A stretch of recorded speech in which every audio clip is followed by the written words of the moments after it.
항상 이맘때만 되면 우리의 모든 상황이나 심경을 잘 표현한 네 단어가 있습니다. 다사다난이라고 하는 단어일 겁니다. 다사다난을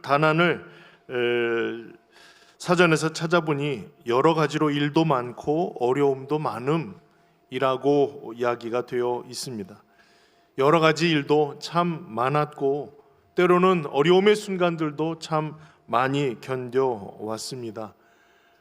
시간은 정말 너무나도 정확하게 흘러서 2023년 12월 31일까지 오게 되었습니다. 2003년 1월 1일을 시작하면서 이 날이 올 줄 알았습니다. 언젠가 이 날이 오고 또 이 시간 저는 또 한복을 입고 이 자리에서 설교하겠지 라는 생각을 했는데 딱 맞았습니다. 정말 많은 일들이 있었고 또 어려움의 많은 순간들을 잘 보내오신 여러분들을 축복하고 싶습니다. 그리고 잘 헤쳐오셨다 격려드리고 싶고 또 이 시간이 있기까지 그동안 흘렸던 많은 눈물이 결코 헛되지 않습니다 라고 말씀을 드리고 싶습니다. 때로는 넘어져서 저 깊은 수렁을 기는 것 같이 그래서 언젠가 고개를 내밀 수 있을까 절망적인 순간을 경험했던 시간들도 있었지만 그러함에도 불구하고 다시 한번 그 연약한 무릎을 일으켜 주시는 하나님의 은혜와 용기를 힘입어서 우리가 담대히 한 걸음 한 걸음 공충공충 뛰어가며 그 귀한 걸음을 이어갈 수 있도록 힘 주신 귀한 은혜를 기억하고 또 앞으로 그런 은혜를 허락해 주시리라 믿습니다. 귀한 은혜 가운데 귀한 한 해를 보내고 새해를 맞이하는 모든 성도님들을 주님의 이름으로 축복합니다. 아멘. 우리 양옆에 앞뒤에 계신 분들께 우리 기쁜 또 행복한 새해를 맞이하실 수 있도록 우리 한국말로 하면 좀 기니까 영어로 해피 뉴 이어 하고 한번 인사를 해보도록 하겠습니다. 우리 메리 크리스마스 때 배우셨죠? 네, 그냥 인사만 하시면 안 되고 해피 뉴 이어, 해피 뉴 이어. 네. 행복하고 기쁨을 누리는 귀한 한 해 한 해의 삶이 되시기를 주의 이름으로 축복합니다. 항상 이때의 말씀은 내년 한 해를 이끌어가는 주제를 함께 선포하고 나누는 시간들을 자주 가지게 되었습니다. 그래서 올해 표는 내년 아직 시간이 30분 정도 남았으니까 30분 후부터의 표는 더 낮은 곳에서입니다. 이 말씀이 주가 아니라 오늘 저는 베드로가 예수님 앞에서 고백하였던 신앙의 고백의 한 장면을 말씀으로 본문으로 삼았습니다. 이 본문의 말씀을 통해서 우리에게 주어진 물론 더 낮은 곳에서의 우리의 삶의 방향을 결정하는 중요한 고백도 중요하겠지만 내가 믿고 의지하는 하나님에 대한 진실한 신앙의 고백으로부터 우리의 삶의 자리를 잡고 믿음의 현장에 서게 되시기를 기원하는 마음으로 이 말씀을 선택하였습니다. 우리 잘 아시는 말씀이죠. 주는 그리스도시요 살아계신 하나님의 아들이십니다. 이 놀라운 고백이 베드로의 입술에서 터져 나왔고 예수님께서 그 대답을 기쁘게 받으셨고 칭찬하셨고 그리고 이것이 네가 한 고백이 아니라 하나님께서 알려주신 고백이라는 것을 알게 해 주셨습니다. 그리고는 이 고백 위에 하나님께서 세우신 이 교회를 세우게 될 것이고 그 놀라운 은혜와 능력이 어떠한 것인지도 알게 해 주셨습니다. 그러니 이 귀한 고백은 너무나도 중요한 한마디가 되었던 거예요. 아니, 예수님은 이 한마디의 고백을 듣고 싶으셔서 제자들에게 여러 가지 상황들을 물으시고 너희들은 어떻게 생각하느냐 라고 너희들의 그 제자들의 이야기를 듣고자 하신 것인지도 모르겠습니다. 오늘 이 말씀을 조금 더 자세히 살피면서 하나님께서 우리에게 기대하시는 나의 신앙의 고백은 어떠해야 하고 어떤 마음이어야 하는지를 우리가 다시 한번 살펴볼 수 있게 되기를 바랍니다. 먼저 그 장소는요, 빌립보 가이사랴라고 하는 곳이에요. 여러분, 빌립보 가이사랴를 가보신 적이 있으신가요? 저도 가보고 싶습니다.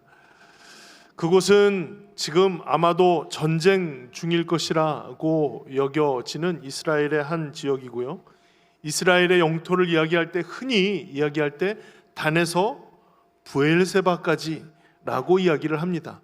그 꼭대기는 단이라고 하는 지역이고 그 마지막 남쪽 밑은 브엘세바, 여기가 이제 이스라엘의 영토를 이룰 때 하는 말이에요. 그런데 오늘 읽은 이 말씀의 배경이 되는 가이사랴 지방은 바로 이 단 지역에 속해져 있는 곳입니다. 그러니 북쪽 끝으로 가신 거예요. 왜 북쪽 끝으로 가셨는가는 아마도 오늘 우리가 읽었던 20절의 말씀처럼 아무에게도 이르지 말라라고 경계하셨던 것, 그와 같은 의미를 가지고 예수님께서 제자들만 따로 부르셔서 한적한 곳에서 이 귀한 고백을 주고 받기 위한 적절한 자리를 찾으신 것이 아닌가 생각이 됩니다. 고백은 많은 사람들 앞에서 할 수도 있고, 간증과 같이 내가 믿는 하나님은 이러한 분이세요 라고 고백할 수도 있겠지만, 우선 제자들이 할 수 있는 귀한 고백에 대해서 예수님이 듣고자 가장 이스라엘의 최북단으로 그들을 한적한 곳으로 이끌어 가신 것이죠. 거기서 예수님이 먼저 물어봅니다. 사람들이 인자를 누구라고 하느냐? 사람들이 인자를 누구라고 하느냐? 인자는 바로 예수님 자신을 이르는 말씀이에요. 사람들이 나에 대해서 뭐라고 얘기를 하든 이라고 물어보신 것이죠. 여러분, 생각해 보세요. 왜 예수님께서 제자들에게 이런 말씀을 하셨을까요? 왜 예수님께서 제자들에게 사람들이 나에게 대해서 뭐라고 하는지를 궁금해 하셨을까요? 지금 내 인기가 어느 정도 되는가? 지금 내가 어떤 모습으로 불려지는가 궁금하셨을까? 그래서 물어보셨을까요? 그것은 절대로 그렇지 않습니다.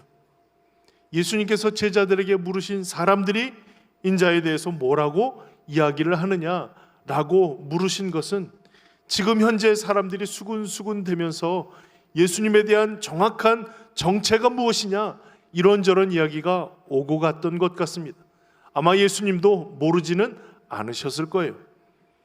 누구는 엘리야, 예레미야 선지자라고 합니다. 누구는 세례 요한이라고도 합니다. 온갖 유명한 선지자의 이름들이 다 등장을 했어요. 그렇지 않아도 예수님이 누구도 두려워하지 않고 하나님 나라의 복음을 증거하셨기 때문이죠. 그러니 이게 어떤 선지자가 이랬을까? 아마도 엘리야일까, 예레미야일까? 많은 선지자의 이름들이 오고 가고, 혹여라도 세례 요한이 다시 우리 가운데 온 것은 아닐까라고 하는 착각을 갖게도 되었습니다. 그만큼 예수님의 말에는 권세가 있고 누구도 어떻게 할 수 없는 그와 같은 권위를 가진 말씀이었습니다. 어디서든 하나님의 뜻이라 전파하는 말씀에 누구라도 토를 달 수가 없었던 것이죠. 예수님 스스로가 하나님의 아들이라 하는 일에 대해서 신성모독이다 라고 사람들이 발끈하였지만 더 이상 어찌할 수가 없었습니다. 사람들이 수군대며 이는 분명 선지자 중에 한 사람일 것이다 라고 이야기하는 중론을 예수님이 듣고자 하신 것은 아니었습니다. 만약 그 소식이 궁금해서 듣고자 하셨다면, 그래, 그들이 이런 부분은 잘못한 것이고 이런 부분은 그래도 제대로 이야기하고 있구나 라고 여기에 대한 이야기를 펼쳐 가셨을 텐데요, 예수님은 더 이상 그들이 뭐라고 하는지에 대해서 묻지를 않으십니다. 그리고는 제자들에게 시선을 돌리고 너희는 나를 누구라고 하느냐 라고 물으셨어요. 이 질문을 하고 싶으셨던 거죠. 사람들이 수군거리는 이야기들, 사람들이 뭐라고 만들어내었던, 또 뭐라고 지어내었던 모든 수많은 이야기들이 중요한 것이 아니라는 거예요. 너희들도 이 사람들과 같은 이야기를 하려고 하느냐? 라고 물으신 거예요. 왜냐하면 제자들은 예수님과 3년 동안 물론 3년은 다 지나지 않았지만 그동안 예수님과 동고동락을 하면서 예수님이 선포하신 말씀을 듣고 예수님의 행하신 행동을 보고 그가 어떤 모습으로 나아가고 있는지, 어떠한 모습으로 우리 가운데 오셨는지를 분명히 알려주셨기 때문이에요. 그러니 사람들과는 다른, 이 사람들이 이야기하는 것과는 다른 분명한 구체적인 고백이 있어야 할 줄로 알아서 사람들이 무엇이라 얘기하는 것은 다른 고백을 예수님께서 듣고자 하신 것이죠. 사랑하는 성도 여러분, 이것은 너무나도 중요한 질문이에요. 너희는 나를 누구라고 하느냐? 그래서 저는 항상 세례문답을 할 때마다, 세례문답을 저에게 받으신 분들은 아마 아실 거예요. 너에게 예수님은 어떤 분이시니? 학생들에게 늘 이렇게 물어봐요. 그러면 생각지도 못했던 너무나도 귀한 고백을 들을 수가 있어요. 제가 어디 가면 그래도 목사랍시고 이런저런 이야기를 하지만 정말 그 아이들의 입술에서 나오는 나에게 있어서 예수님은 이런 분이세요 라고 하는 그 진실한 고백을 듣기를 위해서라도 저는 세례문답을 포기할 수가 없을 정도예요. 내가 만난 예수님은 누가 말하고 있는 예수님의 이야기와는 전혀 다른 차원의 이야기이기 때문이죠. 오늘 우리에게 이와 같은 내가 만난, 내가 경험했던, 내가 알고 있는, 내가 깨달은 예수님은 어떤 분이신가에 대한 구체적인 다른 고백이 필요하다는 거예요. 왜냐하면 이 시대에는 수많은 정보를 인터넷이든 무엇이든 다 찾을 수가 있어요.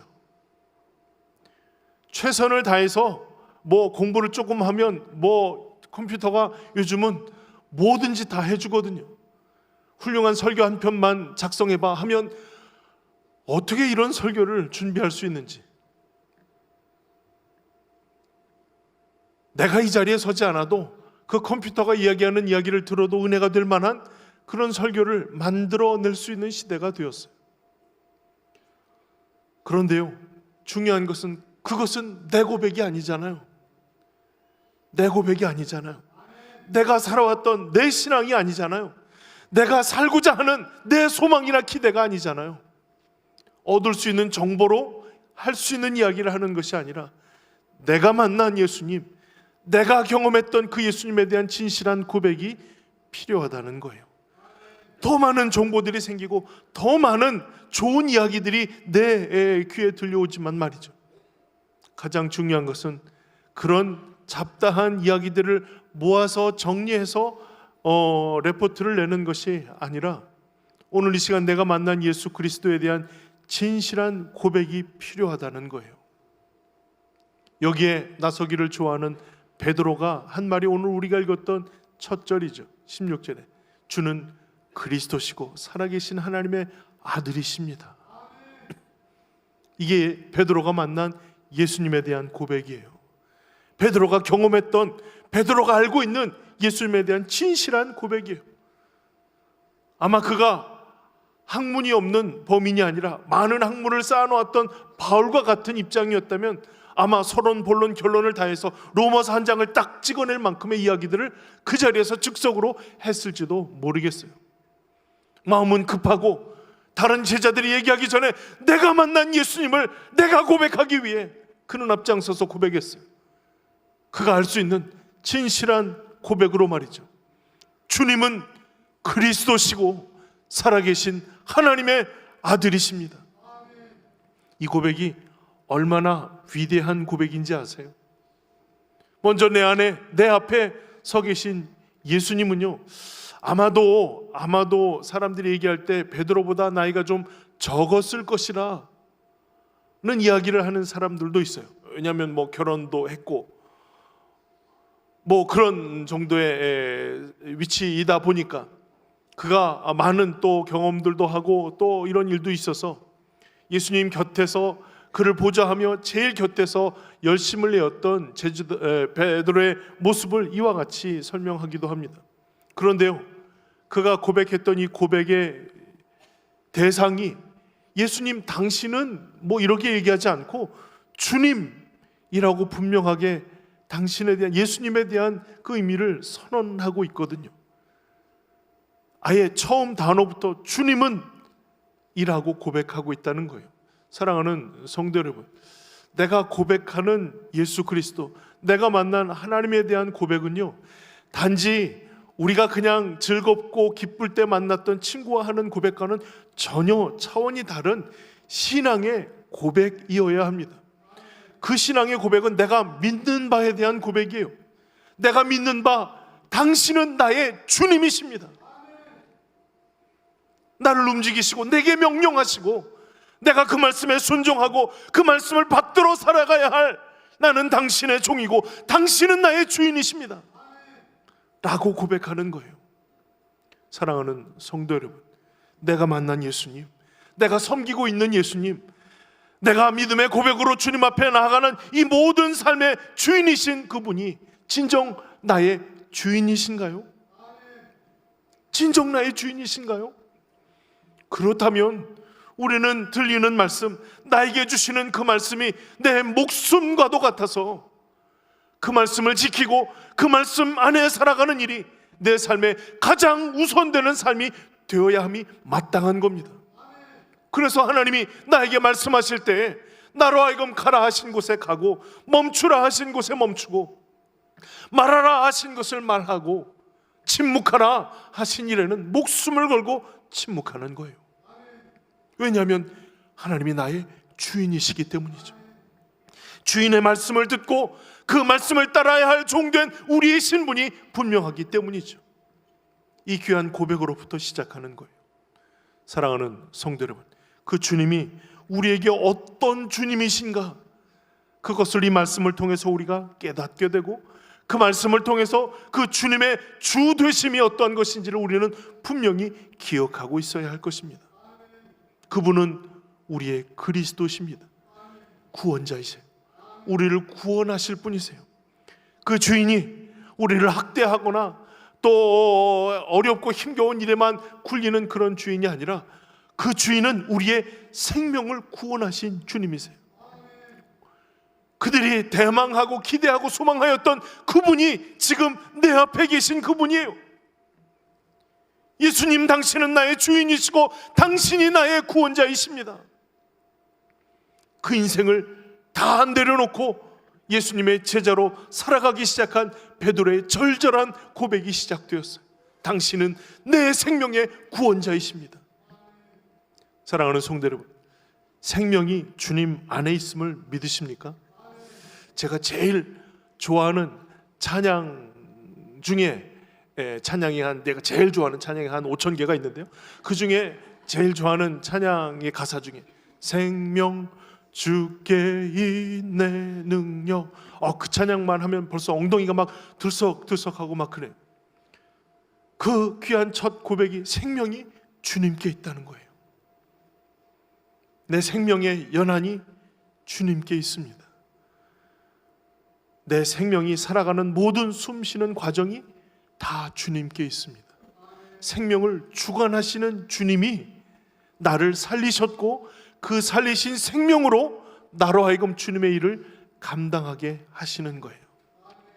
그러니 생명의 주인께 내가 드릴 수 있는 모든 것을 다 드릴 귀한 고백으로 나아가게 되는 것이죠. 사랑하는 성도 여러분, 주는 그리스도시요, 이 귀한 고백이 우리의 고백이 될 수 있기를 주의 이름으로 축원합니다. 그리고 그의 고백은 뒤에 이어지는데요, 이 고백은요 목숨을 걸고 하는 고백이에요. 살아계신 하나님의 아들이십니다.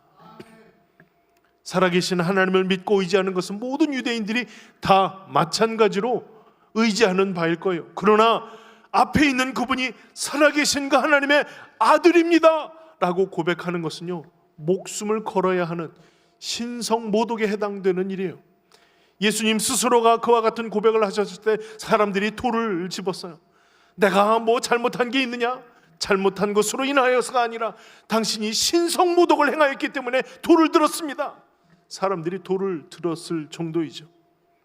이 고백은 자신의 목숨을 걸어야 하는 고백이에요. 그 고백이 진실한 고백이라면 베드로는 어디 가서든 목숨을 걸고 내가 믿고 있는 예수님이 살아계신 하나님의 아들이십니다, 담대히 선언하며 목숨을 걸어야 하는 고백이에요. 이제 우리들밖에 없으니까, 교회 울타리 안에 있으니까 어떤 고백이든 다 하지만 밖에 나가면 사라져버릴 고백으로 하는 것이 아니라는 것이죠. 사랑하는 성도 여러분, 과연 우리에게 예수 그 이름 때문에 목숨을 걸어야 할 그와 같은 때가 올 수 있을까요? 예수라고 하는 그 이름 때문에 내 목숨을 걸어야 할 그런 기회가 생기게 될까요? 최근에 제가 몸이 좀 약해지고 밸런스가 다 깨지고 뭐 말만 하려고 하면 기침이 나오는 상황을 경험하면서 참 연약하다라고 느꼈어요. 여러분, 제가 이 교회에 부임하면서 기도했던 기도의 제목들 중에 하나가 있었어요. 부끄럽지만, 하나님, 제가 설교하다 피토하다 쓰러져도 이 자리를 지키겠습니다 라고 기도했었거든요. 근데 아직 피는 토해보지는 못했는데, 그런 상황이 있기도 전에 제가 목사님, 부목사님들께 설교를 좀 부탁해요, 인도를 좀 부탁해요 라고 감기약 먹고 해롱해롱 거리면서 잠들어 버렸던 시간들이 너무나도 후회스러웠습니다. 과연 우리의 인생에 예수 이 이름 때문에 목숨을 걸 기회가 생길까요? 자신할 수가 없어요. 그러나 베드로의 이 고백은 그 예수 이름 때문에 목숨을 걸어야 하는 고백으로 지금 나오고 있는 겁니다. 이후에 어떠한 상황이 펼쳐지는가는 중요하지 않아요. 지금 이 순간 예수님이 물으실 때 너는 나를 누구라고 하느냐? 라고 물으실 때 제 목숨을 걸고 고백할 수 있는 이 고백입니다. 살아계신 하나님의 아들이십니다. 언제 어떻게 우리에게 그와 같은 기회가 주어질지는 알 수 없어요. 그러나 우리가 주님이 우리를 부르실 때 그 음성을 들으면 우리는 알 수 있겠죠.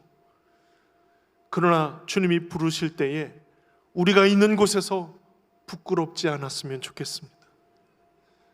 주님이 우리를 부르실 때 주님 잠깐만요, 하고 싶은 게 있었는데 못했거든요, 30초만 주세요, 부끄럽지 않았으면 좋겠습니다. 주님 부르실 때에 살아계신 하나님의 아들이십니다, 미처 이 고백을 하지도 못하고 돌에 맞아 죽는 상황이 일어난다 할지라도 말이죠, 예수 이름 때문에 우리의 모든 삶에 걸어야 할 모든 것을 다 내어드릴 믿음의 결단으로 살아갈 수 있는 은혜와 기회가 우리에게 주어지기를 주님의 이름으로 축복합니다. 그렇다면 주님이 이 베드로에게 말씀하신 대로 음부의 권세가 너를 이기지 못할 것이라는 거 아니겠어요? 결코 어떤 시험 따위로나 아니면 어려움과 아픔 따위로 우리를 무너뜨릴 수 없을 것이라는 겁니다. 결코 부족함이나 헐벗음으로 인하여 결코 넘어지지 못할 것이라, 그렇게 넘어뜨리지 못할 것이라는 겁니다. 위협할 수 있고 두려움을 줄 수 있지만 결코 그 음부의 대문이 우리를 견딜 수 없을 것입니다.